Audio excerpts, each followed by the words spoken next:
Paz do Senhor, povo de Deus. Falando sobre a nossa identidade com Deus, essa é a segunda pergunta. Quem sou eu? Quem nós somos em Deus? É uma pergunta forte, ela parece simples, mas ela não é simples, porque as pessoas normais não sabem quem elas são. Nós tentamos andar como outras pessoas, parecendo outras pessoas, nós agimos como outras pessoas, queremos imitar essas pessoas porque nós perdemos a nossa identidade com Deus. Para conhecer-nos, basta voltarmos lá no princípio de todas as coisas, lá em Gênesis, no capítulo 1, do verso 26 e 27, que diz o seguinte: Quando Deus disse ao Filho, Jesus Cristo e ao Espírito Santo, façamos o homem a nossa imagem conforme a nossa semelhança, e domine sobre os peixes do mar, sobre as aves do céu, sobre o gado, sobre toda a terra, e sobre todo réptil que se move sobre a terra. E criou Deus o homem à sua imagem, a imagem de Deus o criou, homem e mulher os criou. Deus criou o homem espiritual, a imagem e semelhança dele, da Trindade, e falou: multiplique. Então, como o homem escolheu ser egocêntrico, ele morreu para Deus. Então, a partir daí, ele multiplicou toda a raça humana, ele multiplicou conforme a sua vontade, não conforme a vontade de Deus, porque a vontade de Deus era multiplicar a raça humana excêntrico. Mas o homem, depois que houve a queda, ele multiplicou conforme a sua vontade. Ele multiplicou o homem morto para Deus.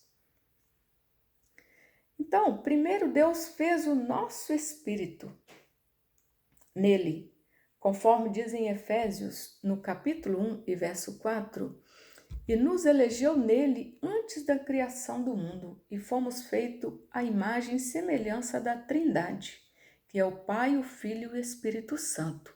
Depois Deus criou o corpo humano, que segundo a Bíblia é comparado ao vaso de barro. E o Senhor soprou vida no corpo de barro e se tornou alma vivente, conforme está lá em Gênesis, no capítulo 2 e verso 7.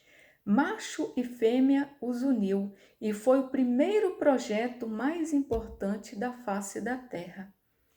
Então, esse projeto, como eu falei antes, o projeto de Deus era que esse casal, que é o homem e a mulher, se multiplicasse os filhos, a raça humana, excêntrico, onde Deus ia guiar a vida do homem. Mas o homem escolheu ser egocêntrico, ele escolheu viver conforme o seu coração.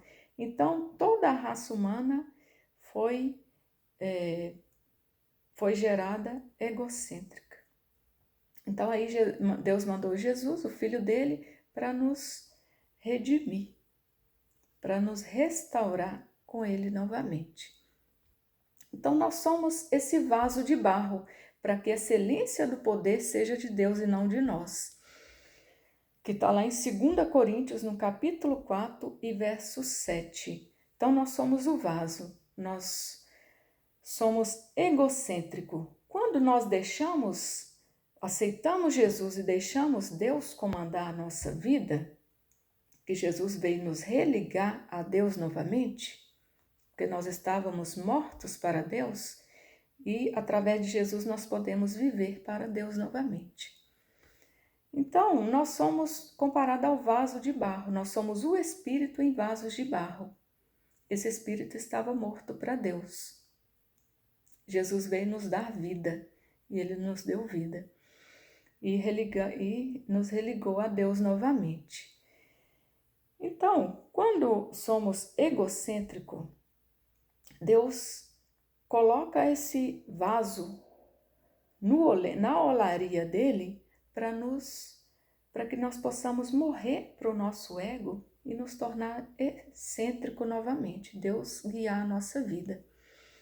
Às vezes ele precisa nos quebrar para nós lembrarmos da nossa identidade com Deus, Quem nós somos em Deus? Nós somos o tesouro que veio de dentro de Deus e estamos de passagem. Estamos aqui na terra de passagem.